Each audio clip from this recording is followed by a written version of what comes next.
Hallelujah. Praise God.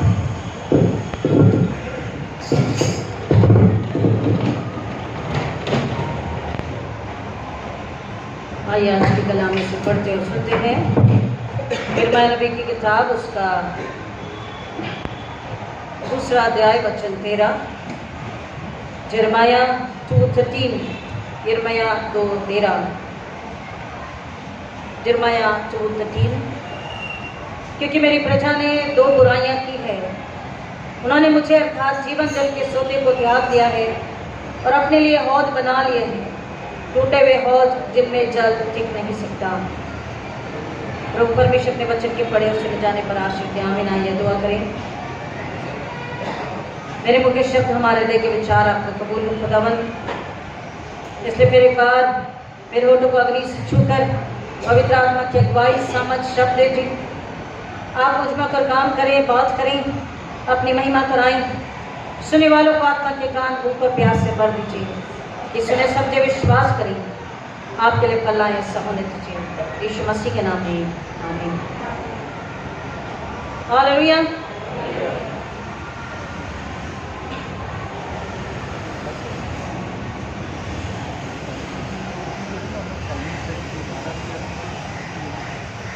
आइए हम वचन की ओर बढ़ते हैं। खुदा का शुक्र करेंगे आज के दिन के लिए, आज के सुंदर समय के लिए, जिसमें फिर एक बार हमें खुदा ने जिंदा उठाया कि हम उसके घर में आकर उसके नाम की इबादत करें। अभी जो वचन हमने पढ़ा और सुना है, ये हमें जल, पानी, वाटर, इसकी ओर इशारा कर रहा है। ये वीक वर्ल्ड वाटर डे के रूप में मनाया जा रहा है, वर्ल्ड वाटर डे।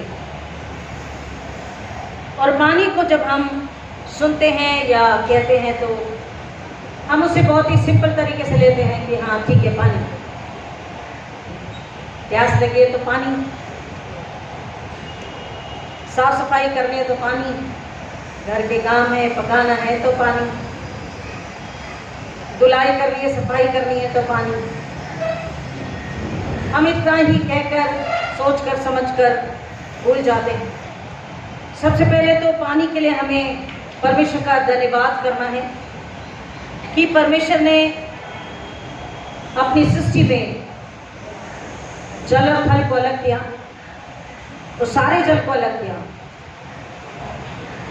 जो जल बरसता है, जो नदियों में, समुद्र में, कुओं में, पौध में पाया जाता है, बोरिंग का पानी पाया जाता है। हर एक पानी अलग अलग है, उसकी परिभाषा अलग है, उसका उपयोग अलग है। तो हम उस पानी को जो परमेश्वर ने ही हमें दिया है, उसके लिए तो उसका धन्यवाद करें और बड़े ही आदर के साथ, फिक्र के साथ हम उसका इस्तेमाल करें, उसका खर्च करें। क्योंकि कई ऐसे लोग हैं, कई ऐसी जगह है जहां पर उन्हें पानी नसीब नहीं है। कई जगहों पर पानी खरीद के पीना पड़ता है, बहुत महंगा साबित होता है ये उन लोगों के लिए। हम जब ट्रेनिंग के बाद, हर साल ट्रेनिंग के जैसे फर्स्ट ईयर खत्म होता और हमको 5 वीक के लिए ट्रेनिंग के लिए, प्रैक्टिकल वर्क के लिए ऐसे इंटीरियर में भेजा जाता जहां पर घोड़े गाड़ी ये बहुत देर में मिलते हैं, पैदल पैदल चले, धूप बारिश ठंड में चले। तो ऐसी जगहों पर मैंने प्रैक्टिकल्स किए हैं और मैंने देखा है कि पानी लाने के लिए लोगों को सुबह से शाम हो जाती है। इतना दूर उन्हें चल के जाना होता है अपने सिर पर उस गुण को लेकर, बर्तन को, उस पॉट को लेकर के। और वो जब पानी के लिए निकलते हैं तो धूप हो, बारिश हो, ठंडी हो, पानी तो उन्हें चाहिए। तो वो पानी के लिए चल के जाते हैं और चल के आते हैं। 7 घंटे, 8 घंटे, 10 घंटे, 12 घंटे उन्हें उस 2 या 4 गुण के लिए लग जाते हैं। पानी की वैल्यू तब समझ में आती है। हम लोगों के पास तो इतना पानी है कि हम कई बार टैप को ऑफ करना, नल को बंद करना भूल जाते हैं। अब जब काम करते हैं तो नल शुरू होता है ना, बर्तन धुल रहे, कपड़े धुल रहे, भाजी धुल रही है, तो हम भूल जाते हैं। लेकिन ऐसे लोग हैं जिनको पानी की किल्लत है, और कुछ सालों के बाद हम सब भी पानी के लिए तरसेंगे। एक तो धूप बहुत होगी, क्योंकि पहाड़, पहाड़ियां, जंगल, हरियाली काट दी गई, समतल हो गया है। अभी 3rd मुंबई बनने वाला है, उसके लिए फिर पहाड़ों की छटाई हो रही है। तो डायरेक्ट सन जो है, सनरेज, सूर्य किरणें डायरेक्टली पड़ रही है। एक समय ऐसा आएगा कि अभी हम 47 में घबराते हैं, 50 के ऊपर जाने वाला है, 55, 57। पानी हमें नहीं मिलेगा। और इवन साइंटिस्ट भी कहते हैं, जूलॉजिस्ट भी कहते हैं कि अगर हमने अब पानी को नहीं बचाया तो आगे हम सबको पानी की तकलीफ होने वाली है।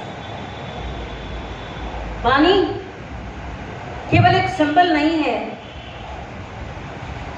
हर कल्चर में हम देखते हैं पानी को शुद्धिकरण के लिए इस्तेमाल किया जाता है, शुद्धिकरण के लिए। अगर हम बाइबल को पढ़ते हैं तो पुराने नियम में एक्सोडस, जेनेसिस, एक्सोडस, लेविटिकस, इन सब में हमें पानी के जरिए जल के छिड़काव को बताया जा रहा है। और वही जल का छिड़काव हम देख रहे हैं बाद में प्रभु यीशु मसीह का बपतिस्मा और हमारा बपतिस्मा। तो पानी केवल महज एक बाहरी रीति रिवाज की शुद्धता के लिए नहीं, लेकिन पानी जो है हमारी आत्मा की सफाई के लिए है, इनर क्लेंजिंग, हमारी भीतरी सफाई के लिए। दूसरा, पानी जो है हमारे जीवन को बताता है। जैसे ऑक्सीजन जरूरी है, पानी भी हमारे लिए बहुत जरूरी है। पानी जो है जीवन की ओर संकेत करता है, ना केवल शुद्धिकरण, सफाई, बल्कि हमारी भीतरी सफाई, बपतिस्मा, हमारी आत्मा की धुलाई, पवित्रीकरण, शुद्धिकरण, जीवन की ओर इशारा करता है। पानी जीवन को बताता है, और पानी नए जीवन को, रिन्यूअल को बताता है। रिन्यूअल के बाद मसीह में जो बपतिस्मा लेते हैं वो नई सृष्टि बनते हैं, नए जीवन में आते हैं।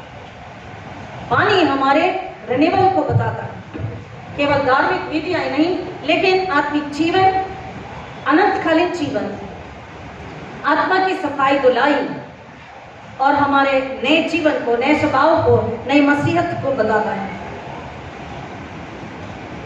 कुछ वचन जो हम पढ़ेंगे और समझने की कोशिश करेंगे। हम अगर पुराने नियम में देखते हैं तो मैंने आपको बताया कि एक तो सफाई, शुद्धिकरण, दूसरा इस्राएलियों को छुटकारा, और वहीं पर परमेश्वर के क्रोध और पनिशमेंट यानी दंड की ओर इशारा करता है। Am I right? क्योंकि लाल समुद्र को जब इस्राएलियों ने पार किया तो ये परमेश्वर के लोगों के छुटकारे, स्वतंत्रता, आजादी की ओर इशारा कर रहा है, छुटकारे का प्रतीक है। लेकिन वहीं पर दंड क्या था? वहीं पर दंड क्या था? कोई बताएगा? वहीं पर दंड क्या था? इस्राएली का छुटकारा तो हुआ परमेश्वर के अनुग्रह में, लेकिन वहीं पर दंड क्या हुआ? थोड़े समय के बाद जो फिरौन की सेना पीछे थी वो उसी पानी में डूबकर नाश हो गई। परमेश्वर का दंड, पनिशमेंट, जजमेंट, न्याय की ओर, न्याय का प्रतीक है पानी। फिर एक बार जब इस्राएली कुड़कुड़ा रहे थे कि अच्छा होता हम मिस्र में ही होते,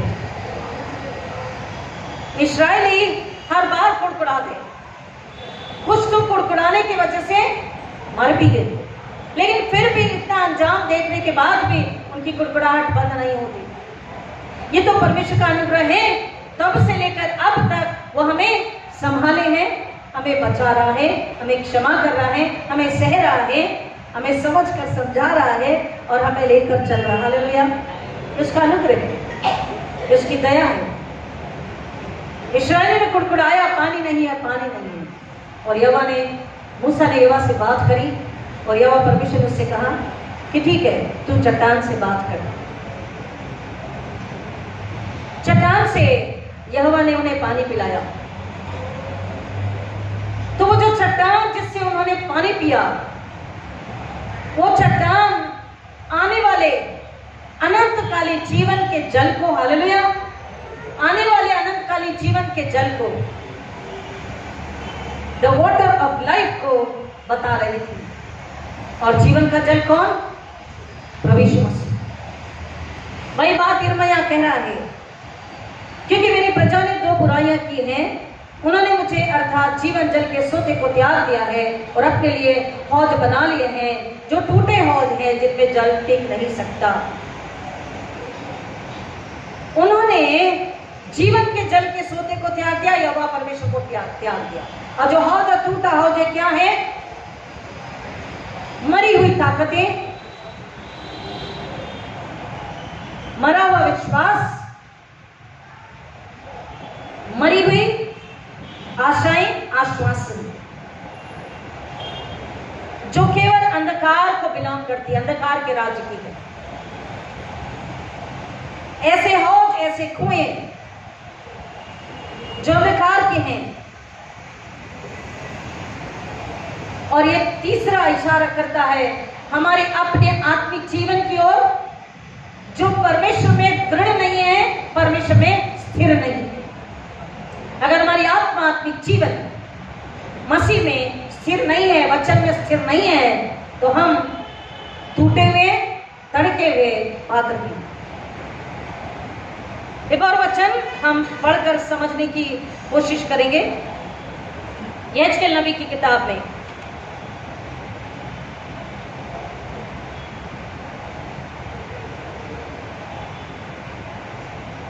यहेजकेल, इज़िकिएल जिसे कहते हैं, यहेजकेल 36 और 25, 36-25।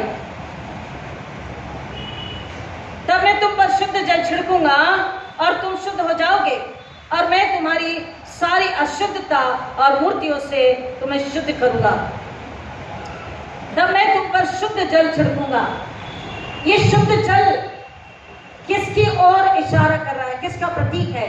परमेश्वर क्या बता रहा? शुद्ध जल किसकी ओर? हमारी आने वाली अनंतकालीन जीवन की आशा, जीवन का जल, द वाटर ऑफ लाइफ, प्रभु यीशु मसीह। हालेलुया। वो जो कह रहा है कि मैं तुम पर शुद्ध जल छिड़कूंगा, ये कौन है? प्रभु यीशु मसीह। ये प्रभु यीशु मसीह का संकेत है, उसके आने का संकेत है, उसके लिए भविष्यवाणी है। तब मैं तुम पर शुद्ध जल छिड़कूंगा और तुम शुद्ध हो जाओगे। मसीह के बिना हमें कोई भी शुद्ध बात नहीं कर सकता। हालेलुया। और यह भविष्यवाणी है जो मसीह के जन्म के बाद पूरी हो गई। और उसके बाद मसीह यीशु ने हमारी खातिर, हमारे पापों की वजह से, हमारी अधार्मिकता की वजह से क्या किया? बपतिस्मा लिया। हालेलुया। बपतिस्मे की जरूरत किसको थी? उस पानी में डुबकी लगाने या स्प्रिंकल बैप्टिज्म, उस पानी के छिड़काव की जरूरत किसको थी? मुझको और आपको, पूरी दुनिया को, पापी मानव को। आई बात समझ में? हमें जरूरत थी, इंसान को जरूरत थी उस पश्चाताप की। लेकिन हमारी वजह से, हमारे लिए वो अति पवित्र पवित्र पवित्र बलि का मेमना सूली पर चढ़ना था। हमारे लिए पश्चाताप उसने करना था, और इसलिए वो हमारी खातिर क्या करता है? उस बपतिस्मे को लेता। क्योंकि अभी वो पापी बन के, बलि का मेमना बन के, शापित बन के सूली पर चढ़ने वाला था। मेरे और आपके लिए, पूरी दुनिया के लिए वो सूली लेने वाला था। और इसलिए वो पानी से बपतिस्मा लेता है, और वो अपने आप को बलिदान करके, कुर्बानी अपनी दे करके, मौत को हरा करके हमें न केवल शुद्ध जल के स्नान से शुद्ध करता है, लेकिन उस पुनरुत्थान के जरिए, हालेलुया, उस पुनरुत्थान के जरिए और पवित्र आत्मा के जरिए वो हमें शुद्ध करता है, वो हमें पवित्र करता है, और हमें स्वर्ग के परमेश्वर के योग्य बनाता है। हालेलुया। ये है उस जो परमेश्वर ने बात कही कि मैं तुम पर शुद्ध जल छिड़कूंगा और तुम शुद्ध हो जाओगे, मैं तुम्हें तुम्हारी सारी अशुद्धता और मूर्तियों से शुद्ध करूंगा। जो टूटे हौज बनाए, जो अंधकार की ताकतों पर भरोसा रखा या रख रहे हैं, जो मूर्तियों पर भरोसा रखा या रख रहे हैं, या लिटिल मूर्ति नहीं लेकिन अपनी समझ, अपनी ताकत, अपने बल पर भी समझ रखकर, ताकत पर भरोसा रख करके, मरने वाली ताकतों पर भरोसा रख के, अधूरी आशा, झूठी आशा है, उस प्रतिज्ञा पर भरोसा रख के, जो अपने जिंदा यहोवा परमेश्वर को जिन्होंने त्याग दिया, या आज भी अपने उद्धार की चट्टान जीवन जल के सोते को, प्रभु यीशु मसीह को अगर जो बुला रहे हैं या नकार रहे हैं या भूल चुके हैं किसी वजह से, वचन कह रहा है मैं, अगर वो मेरे पास आएंगे पश्चाताप करके, तो मैं क्या करूंगा? मैं उन्हें उनकी सारी, कितनी सारी, one and all, each and everything, जो भी गंदगी है, जो भी अशुद्धता है, जो भी अपवित्रता है, उससे मैं उन्हें क्या करूंगा? शुद्ध करूंगा, साफ करूंगा, पाक करूंगा, उनकी सारी अशुद्धता और मूर्तियों से शुद्ध करूंगा। परमेश्वर ने अपने लोगों को जब जब देखा तो कुछ ना कुछ लोगों ने, किसी ना किसी के गोत्र ने अनाज्ञाकारिता करी, धीरज को खोया और परमेश्वर की उस जीवित पवित्र स्वर्गीय सामर्थ को नकार कर उन्होंने मरी हुई ताकत पर भरोसा किया, विश्वास किया। लेकिन फिर भी परमेश्वर का वचन हमें बता रहा है कि वो दयालु, अनुग्रहकारी और विलंब से क्रोध करने वाला। Is a gracious God, is a merciful God, is a long-suffering God, is a forgiving God, is a loving God। तो अपनी मोहब्बत में धीरज रखता है और क्या करता है? हमारे आने का इंतजार करता है।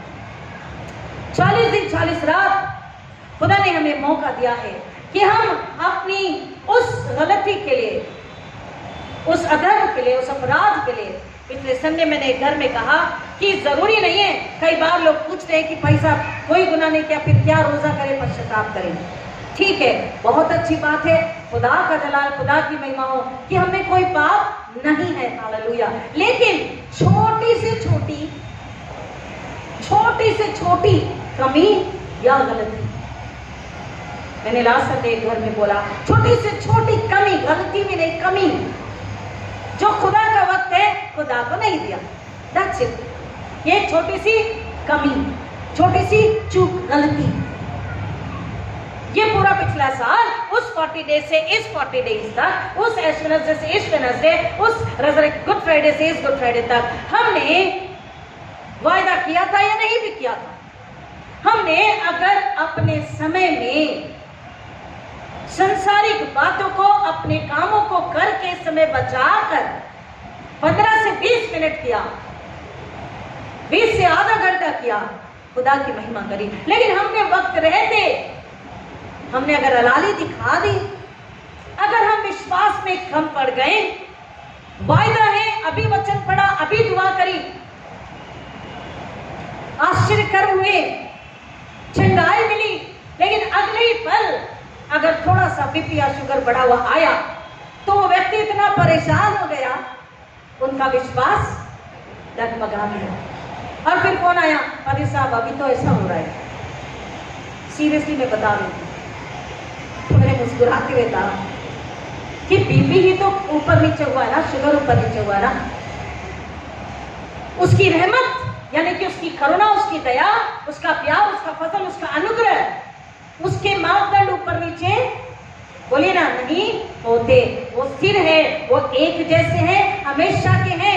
अगर उसका अनुग्रह, उसने कह दिया मेरा अनुग्रह तेरे लिए काफी है, तेरी निर्बलता में मेरी सामर्थ प्रकट होती है, मेरा लहू तुझे चंगाई देता, तुझे शिफा देता, तेरी कमजोरी को दूर करता है, शैतान थरथराता है, मेरे लहू को ले ले, ईमान रख, अपनी रिपोर्ट को नकार दे, बोलो मैं इस रिपोर्ट को एक्सेप्ट नहीं करता, नहीं करती, रिजेक्ट, कैंसिल दैट रिपोर्ट।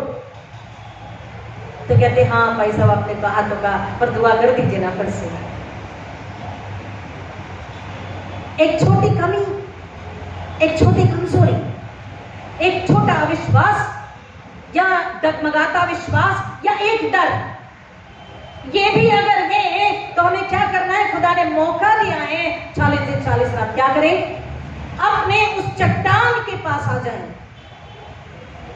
क्योंकि जो चट्टान पर स्थिर है, मसीह घराने, मसीह कलीसिया, मसीह खानदान, मसीह जमात या मसीह इंडिविजुअल, एक वैयक्तिक व्यक्ति यदि उस चट्टान पर स्थिर है तो बीमारी, दुनिया के विरोध, शैतान, मौत उसे न कमजोर कर सकती, न उसे हरा सकती, न उसे डरा सकती, और न वो व्यक्ति भूखा प्यासा रह सकता।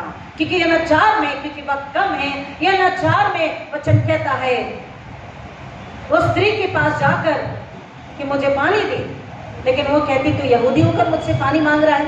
पर प्रभु यीशु मसीह चेलों को छोड़कर रखे वहां क्यों कहते हैं? क्योंकि उन्हें अपनी एक सेवा आज पूरी करनी थी। एक रूह को खुदा से मिलाना था, एक रूह को स्वर्ग के राज के पास लाना था, एक रूह को खुदा के पास ला करके उसे शुद्ध करके, उसे पवित्र करके, उसे आत्मा में जिंदा करके घर में ठहरा कर खुदा के हाथों में उसकी रूह को सौंप देना था। हालेलुया!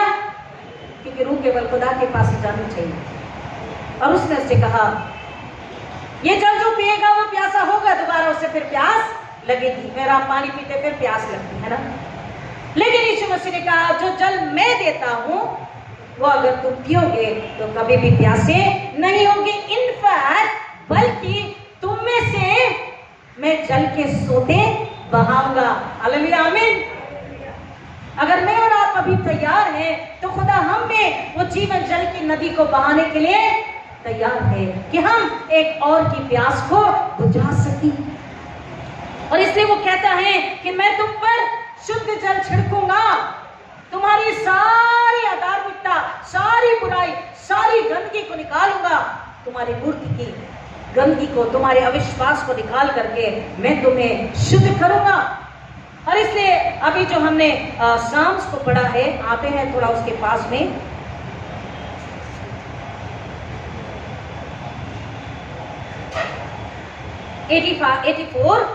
भजन 84 84।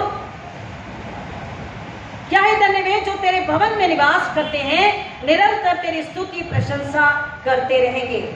अब ये निरंतर स्तुति प्रशंसा करना, निरंतर उसके घर में बने रहना, उसकी संगति में बने रहना, ये क्या है? एक प्यास है जिसको हम उसकी संगति में आकर पूरा कर सकते हैं। आत्मा की प्यास, आत्मा की प्यास, स्पिरिचुअल थर्स्ट। रोजों में उपवास प्रार्थना में हम जब उसकी संगति में आते हैं, उसकी हुजूरी में आते हैं, वचन प्रार्थना में बैठते हैं, रोजे पश्चाताप में बैठते हैं, उसके घर में आते हैं, उसकी संगति में रहते हैं, तो हमारी रूह जो है वो क्या होती है? उसकी करीबी में आकर पहले शुद्ध होती है, धुल के साफ होती है, पाक होती है, और फिर धीरे धीरे उससे वो भर जाती। हालेलुया! इसलिए उसकी हुजूरी में आने की बात करता है। और जब हम उसकी हुजूरी में हैं तो हमें भरकर, पाक साफ करके हमें तैयार करता है कि हम उसके जलाल के लिए, महिमा के लिए गवाही बने। क्या है धन्य मनुष्य जिसका सामर्थ तुझ में है, जिसके हृदय में सियोन के राजमार्ग है। मैंने पहले कहा, थोड़ी देर पहले, थोड़ी सी हमारी डरपोकी, हमारी निर्बलता, हमारी कमजोरी, हमारा विश्वास अगर है तो हम उस सामर्थ, उस चट्टान के पास जब आते हैं तो वो अपनी सामर्थ से, अपने ताकत से, अपनी तलवार से, सत्य की जो तलवार है वचन, और इफिसियों 5:26 में बोल रहा, मैं तुम्हें जल के स्नान से और वचन से शुद्ध करूंगा। वचन कौन है? यीशु मसीह। वो बात कह रहा अपनी दुल्हन के लिए। हालेलुया! और दुल्हन कौन है? हम कलीसिया उसकी दुल्हन है। हालेलुया! और दुल्हन अगर उसकी हुजूरी में, उसकी संगति में, उसकी सामर्थ में, उसके प्रेम में, उसकी मोहब्बत में, उसके इश्क में, जुनून वाला इश्क जो सूली पर उसने किया, उसमें हम उसके लिए भूखे प्यासे होकर उसमें दिन रात हैं, तो वह हमें भरता है और हमें इस्तेमाल करता है। हे बाका की घाटी से जाते हुए वे उसे सोतों का स्थान बना देते हैं। बरसात की पहली वर्षा उसे आशीषों से भरपूर कर देती है। सूखी, वीरान, बंजर रेत, अरब कंट्रीज, कैसी भी भूमि क्यों ना हो, लेकिन वो कह रहा है वो उसको बहते हुए जल का, हरा भरा हरियाली का स्थान वो बना देते हैं। क्यों? क्योंकि वो परमेश्वर के साथ, उस चट्टान के साथ, उस पर ईमान रखते हुए उसकी महिमा में, उसके जलाल में वो जीते हैं। और जो मैंने अपने इन्वोकेशन में पढ़ा था, यशायाह नबी कहता है 55 में, अहो सब प्यासे लोगों पानी के पास आओ, जिनके पास रुपया ना हो तुम भी आकर बोल लो और खाओ। बिना रुपया दिए प्रभु यीशु मसीह ने शुद्धता, पवित्रता, अनंतकालीन जीवन के लिए, धार्मिकता के लिए हमें एक सिंगल पाई, एक पैसे की भी जरूरत, खर्च करने की जरूरत नहीं है। अपना दिल हम जब उसे दें, हम सच्चा पश्चाताप जब करें और अपने आप को उसके हाथों में दे दें, तो वह हमें पहले तो शुद्ध करता है, फिर पाक करता है, अपनी पवित्रता से, पाकीज़गी से भर देता है, अपनी रूह से, पाक रूह से भर देता है, उसकी आग से भर देता है, उसकी सामर्थ से भर देता है, उसकी ताकत, बलबुद्धि, उसकी आवाज से भर देता है, अपनी उपस्थिति से, अपनी हुजूरी से भर देता है कि जहां भी हम जाते हैं, हम नहीं, वो स्वयं वहां होता। हालेलुया। खुद वहां पर यीशु मसीह होता है और वो बात करता है, वो काम करता है। और इसलिए कह रहा है कि मैं तुम्हारी उस कमी को, तुम्हारी उस अशुद्धता को, तुम्हारी उस मलिनता को, तुम्हारी इस गंदगी को, तुम्हारी इस कमजोरी को, तुम्हारी इस अशुद्धता को, अपवित्रता को मैं निकालूंगा। किसमें? यीशु मसीह में। हालेलुया। मसीह में। आज दुनिया से जब भी हम मिले तो उन्हें हर कोई हमसे यही कहता है कि आज नल नहीं आया। हर कोई मतलब जो मिलते हैं उन, अगर 4 मिले, एक तो बोलेगा क्या करे सिस्टर, क्या करे भैया, अंकल, भाई साहब, क्या हुआ? पानी नहीं आया, आज नल नहीं आया। तो मैंने एक से बोला नल नहीं आया या पानी नहीं आया, ऐसे उनको थोड़ा टेंशन दूर करा। बोला हाँ नल तो है, पानी नहीं आया। मैंने कहा नल तो है, नल नहीं आया, पानी नहीं आया। हर 4 में से 3 में से 2 में से एक व्यक्ति बोलेगा पानी की किल्लत है। तो जब हम उनसे बात करते थे, हम क्या कहते हैं? हाँ ना, सही बात है, हमारी भी बिल्डिंग में पानी आजकल बहुत कम आता है, वो टैंकर आता है हमारे यहाँ भी। अच्छा है, हम तो टाउनशिप में रहते तो हमें पता ही नहीं है ना तो कितनी पानी की किल्लत है। हम भी उनके साथ राग में राग मिलाते हैं, लेकिन राग में राग मिलाने के साथ एक और राग हमको गाना है, मसीह का गाना, मेरे दिल में नया गाना मुझे यीशु देता है। अभी आपने शायद गाया वही गाने को, माता पिता भाई बहन सब कुछ वही है, निंदा लेकर उसकी महिमा सहता रहूं, खाना पीना घर सब, एक गाने में स्टैंजा है, वही देता है। तो हम उनसे बात करते करते उनसे बताएं कि बहन जी या भैया या अंकल आंटी या बेटा, ये तो सही बात है, पानी की किल्लत पूरी दुनिया में है, हमें पानी बचाना है, एक दूसरे की मदद करनी है। और हम ये कहें, लोग कहते हैं कैसे बचाएं पानी, तो हमें कहना है हम दुआ करके पानी बचा सकते हैं। हालेलुया। हमको क्योंकि उन्हें यीशु देना है, हमें उन्हें वो चट्टान देना है, हमें उन्हें वो यीशु जीवन का जल देना है, तो हम कह सकते हैं कि हम we can pray for that. वो कहेंगे हम दुआ पानी के लिए कैसे दुआ करें भाई? तो फिर यहाँ पर चर्चा शुरू हो जाती है, यहाँ पर सुसमाचार वचन की बात शुरू हो जाती है। हम उन्हें इस प्यास से उस प्यास में लेकर जाएं, उनसे कहेंगे पानी तो फिर भी 20 रुपए, 50 रुपए, 100 रुपए, 500 रुपए भी खरीद के पी सकते हैं, अपनी जमीन बेच कर, खेत बेच कर पानी ले सकते हैं। लेकिन आत्मा अगर प्यासी है तो बहन उसे कौन पिलाएगा? तो वो बहन जी पूछेगी, वो लड़का पूछेगा, वो बेटी पूछेगी, वो अंकल आंटी पूछेंगे कि आत्मा का जल क्या है? आत्मा भी प्यासी है। कईयों को ये नहीं पता कि आत्मा भी भूखी और प्यासी है, आत्मा को भी किसी की जरूरत है। हम इस पानी से उस पानी में, इस प्यास से उस प्यास में उसे लेकर आए, जैसे यीशु मसीह ने उस स्त्री को लेकर आए यूहन्ना 4 में, और उसे हम यीशु जीवन का जल बताएं, अनंतकालीन जीवन का जल, हमेशा की जिससे प्यास बुझ जाती है, आत्मा तृप्त होती है, आत्मा अपनी शुद्धता, पवित्रता, अनंतकालीन जीवन को, परमेश्वर को अपने असली घर को पाती है और वो आत्मा जीवन के जल से भरकर एक और रूह के लिए उपयोगी परमेश्वर बना लेता है। एक और को परमेश्वर उसमें जीवन की आशा देने के लिए, बताने के लिए, सिखाने के लिए भेजता है और एक और रूह मसीह में विश्वास करके अनंतकालीन जीवन को पाती है। तो हम ऑफकोर्स पानी की हमें पानी को सेव करना है, कम खर्च करना है, व्यर्थ में खर्च नहीं करना है, लेकिन हम लोगों को ये भी बताएं ये पानी तो ठीक है, ये प्यास भी ठीक है, लेकिन एक असल प्यास है जो हमारी रूह की प्यास है, उसको केवल एक ही बुझा सकता है, वो है यीशु मसीह। आएंगे जल्दी से रेवलेशन 21:6, प्रकाशित वाक्य 21:6, रेवलेशन 21:6, प्रकाशित वाक्य 21:6। उसने मुझसे फिर कहा, हो चुका, मैं अल्फा और ओमेगा, आदि और अंत हूँ, जो प्यासा हो उसे मैं जीवन के जल के सोते से मुफ्त पिलाऊंगा। हम लोगों को बताएं कि आपकी आत्मा की मुक्ति, आत्मा की सफाई, आत्मा के शुद्धिकरण, आत्मा के पवित्रकरण के लिए कुछ भी जलाने, नदी में फेंकने, कैंडल, मोमबत्ती, अगरबत्ती जलाने की जरूरत नहीं है। अपने दिल को, अपने दिमाग को, अपने शरीर, अपनी आत्मा को हम उस चट्टान के पास, उस शुद्ध जल के पास, उस यीशु मसीह के पास, उस जीवन के जल के सोते के पास दे दें, उसके हाथों में सौंप दे, समर्पित कर दे। वो उसे धोता, मांजता, उसे नया बनाता, उसे जीवन में लाता है। जो मरी आत्मा उसको जीवन में लाता, तो मांझ कर पाक करके जीवन में लाता, अपने जीवन से, अपनी धार्मिकता से, अपनी आवाज से, अपनी पवित्रता से, अपने सुकून, अपनी शांति, अपने आनंद से भर देता कि दूसरी आत्मा के लिए वो उपयोगी हो, फलदायी हो, सुकून, चंगाई, जल और आनंद को देने वाली वो रूह बन जाए। जीवन का जल यीशु मसीह कहता है, आओ सब प्यासे लोगों, पानी के पास आओ, मैं तुम्हें मुफ्त में वो पानी देता हूं। 22:17, उसी का 22:17, आत्मा और दुल्हन दोनों कहती है आ, और सुनने वाला भी कहे आ। जो प्यासा हो वह आए, जो चाहता है वह जीवन का जल बिना मूल्य ले ले। जो चाहता हो, यहाँ पर कोई फोर्स नहीं है, कोई जबरदस्ती नहीं है।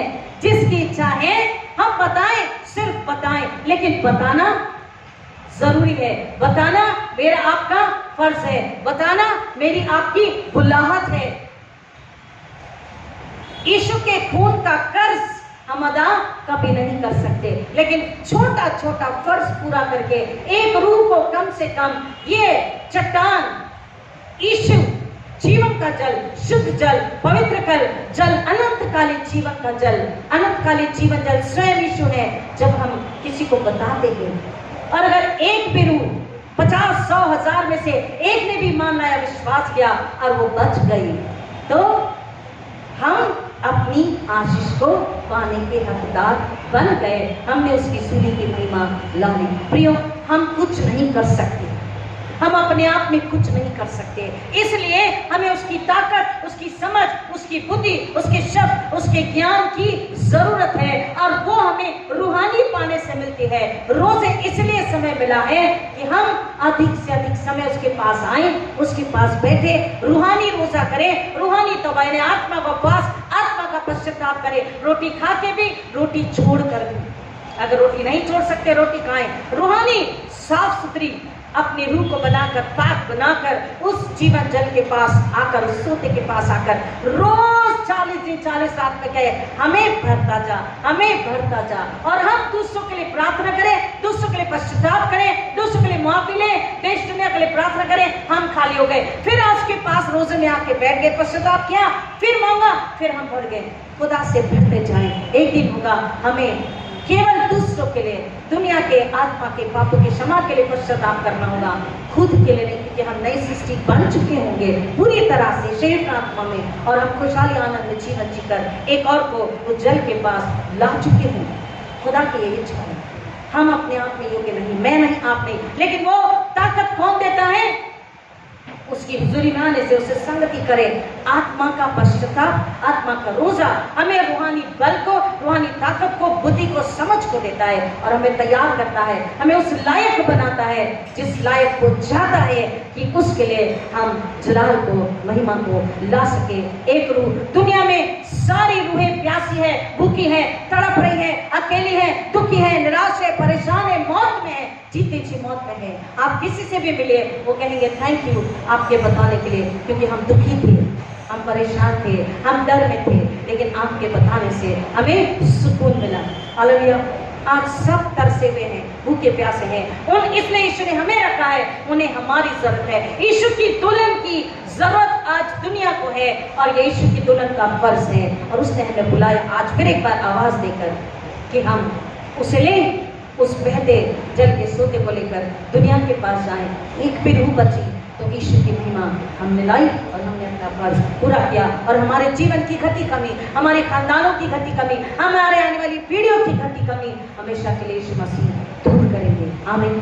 आइए दुआ करें। खुदावन आपका शुक्र करते हैं कि आपने फिर एक बार हमें अपनी जिम्मेदारी का एहसास कराया, हमारे फर्ज को याद दिलाया और हमें अपनी रूहानी ताकत और बुद्धि और समझ को देने का वायदा किया कि हम उस बहते जल के सोते में, यीशु मसीह में फिर एक बार नए पन को, तरोताजगी को, बुद्धि को, समझ को, जीवन को, छुटकारे को, आजादी को, शुद्धता, पवित्रता को लेकर दुनिया के पास जाएं और एक रूह को आपके पास लेकर आएं।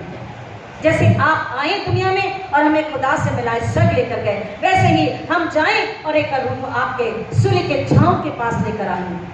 खुदावन ये ताकत, ये समझ, ये लालसा, ये भूख प्यास मेरे लिए, मेरी कलीसिया के फिर एक बार आपसे मांगती हूँ और तमाम मसीहों के लिए आपसे मांगती हूँ कि केवल आपको महिमा मिले। पवित्र आत्मा हमारी अगुवाई कीजिए, मांगते यीशु मसीह के नाम में आमीन। और हमारे पुण्योत्थित प्रभु यीशु मसीह का अनुग्रह, परमेश्वर पिता का प्रेम, पवित्र आत्मा की संगति और शांति आप सबों के साथ, खासतौर पर जो पहली बार सुनेंगे उनके साथ इस आने तक हमेशा हमेशा बनी रहिए। आमीन। हालेलुया। God bless.